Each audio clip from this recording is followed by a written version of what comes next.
Le boîtier en métal noir repose sur le bureau. Aucune étiquette, aucun expéditeur, juste un port USB au bord éraflé, comme si on l'avait manipulé avec des gants trop serrés ou des mains qui tremblent. Il le glisse dans l'ordinateur. L'écran pulse. Un seul fichier. Enregistrement. NuGrecept. WAV. Il pose le casque sur ses oreilles. Le silence n'est pas vide. Il est saturé. Un grésillement d'abord, puis un souffle. Court. Irrégulier. Quelqu'un respire dans un espace clos. Les planches du parquet cèdent sous un poids. Exactement au même endroit que sous son propre fauteuil. Le radiateur crache une note aiguë. La même fissure dans le plâtre. La même odeur de poussière chaude et de câbles surchauffés. Puis la voix. Elle supplie.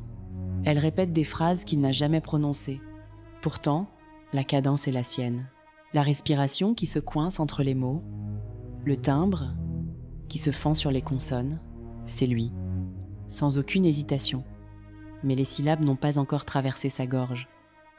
Elles flottent en amont, déjà usées par la peur. Il clique sur les métadonnées. Date de création, demain. Il retire le casque. Le son continue dans les os, dans les tempes, dans la cage thoracique qui se contracte sans raison. Il regarde la pièce. Tout est figé.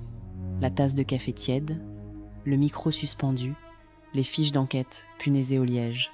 Il a passé des années à disséquer les derniers instants des autres, à isoler les bruits de pas dans des enregistrements compressés, à croire que l'audio était un témoin neutre, que la fréquence ne trahissait jamais. Il remet le casque. La voix pleure. Elle dit un prénom, son prénom. Mais le son ne vient pas du fichier, il vient de l'intérieur du crâne, comme si la bande magnétique avait été enroulée autour de sa colonne vertébrale.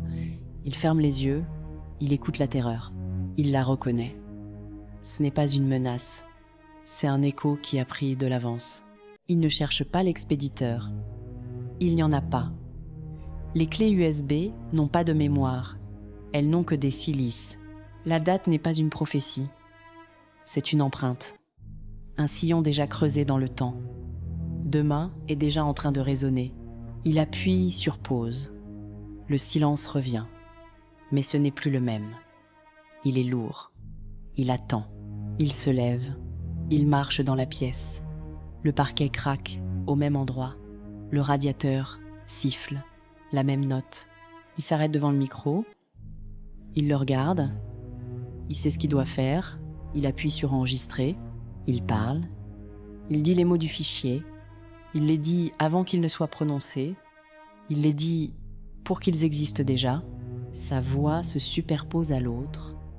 2 souffles, 2 peurs, un seul rythme. Ça laisse le futur entrer par les oreilles.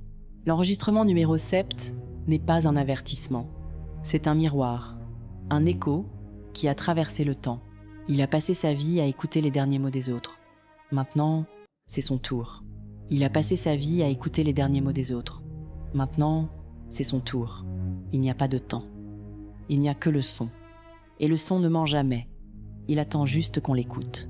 Merci d'avoir partagé ce cauchemar. À très vite dans l'ombre du prochain secret.